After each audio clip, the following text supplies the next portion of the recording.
सानाव नुनाय सिमाङा सिमाङैनो जानानै थायो। महिलारिया सिमां नुयै नुयैनो बोरायलांगोन।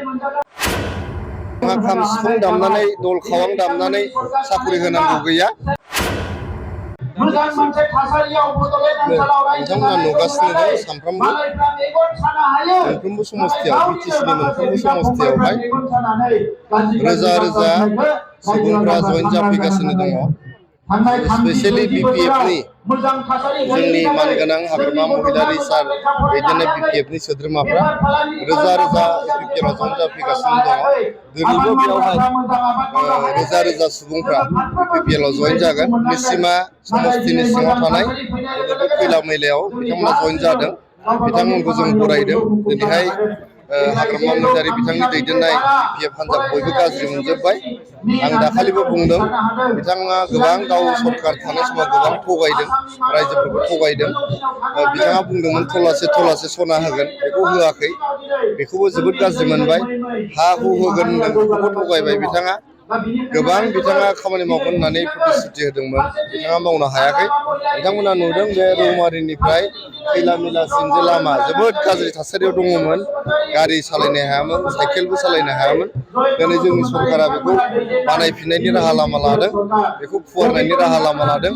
बेफोर गासिबो लामा सामा बा लोंनाय दैनि बेब'स्था खालामनाय आरो जोंनो सेल्फ हेल्प ग्रुपफोरनो 75,000 रां होनो होननानै 75,000 रांनि प्रथम किस्ति 25,000 रांखौ प्रमद बर' सारा होनायनि थाखाय गासिबो प्रमद बर' सारखौ मोजां मोननानै आरो इउपिपिएलखौ मोजां मोननानै दा रोजा रोजा लैहोर सानफ्रोमबो माने इउपिपिएलआव जयेन जाफैगासिनो।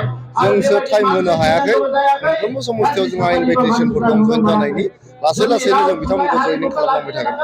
सरकार दाफिनगोन, दासिमबो दाफिननो हायाखै हाग्रामा महिलारिया। सरकारखौ बिथाङा दागासिनोआनो 2020 मायथाइनिफ्रायनो। दिनै दागोन, गाबोन दागोन, माने सानफ्रोमबो बिथाङा सरकार दानायनि सिमां नुयो। नाथाय बे सानाव नुनाय सिमाङा सिमाङैनो जानानै थायो। आरो बिथाङा बिदिनो सिमां नुलांबाय थाथों। जोङो फैगोन 20-25 बोसोर बिपिएलआ सरकार दागोन आरो हाग्रामा महिलारिया सिमां नुयै नुयैनो बोरायलांगोन। मोनसे खोथा गोसारदों जे नोंथाङा 100 भट रेसन होनाय, अक्ट'बर नभेम्बराव होनाय दिनै सोमोन्दै मोनसे सोंलु रायजो राजानि गोसोआव ओंखारदों। रायजो राजाफ्रा बयबो मिथिगौ, नोंथांमोननि मिडियायाबो मिथिगौ जे 10 तारिख डिसेम्बराव 3rd ग्रेडनि जोंहा फरिखा जागोन। क'क्राझाराव गोबां कलेजफ्राव बड'लेण्ड इउनिभारसिटिखौ सामलायनो होनाय जादों आरो बेखौ गोबां सेन्टारावहाय 3rd ग्रेडनि जोङो साकरिनि इन्टारभिउ जोंहा जागोन। जोङो साकरि होनायखौ दिनैनि 4,500निबो बांसिन साकरि होबाय। साकरि होनानै जों खाम सिफुं दामनानै जोङो एपइन्टमेन्ट होआखै।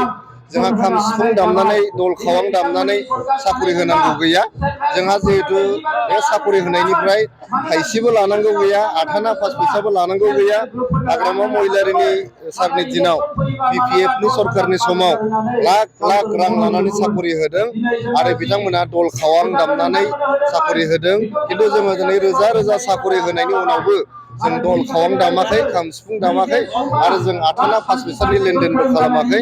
बिनि थाखायनो दिनै अपोजिसन पार्टिफ्रा बेखौ माखासे बानसावनो नाजादों। खिन्थु रायजो राजाफ्रा मिथिगौ जे जोंनि बिपिएल सरकारा साकरिखौ होगासिनो दं होननानै। बाजाज कम्पानिनि बाइक सालायनो मोजां मोनग्राफोरनि थाखाय गोजोनथाव खौरां। लोगोसेनो बेसेन नाङाजासे 5 लिटार पेट्रल, गंनै हेलमेट, सीट कभार, 12 टाइम्स वाशिं कुपन मोननो हागोन।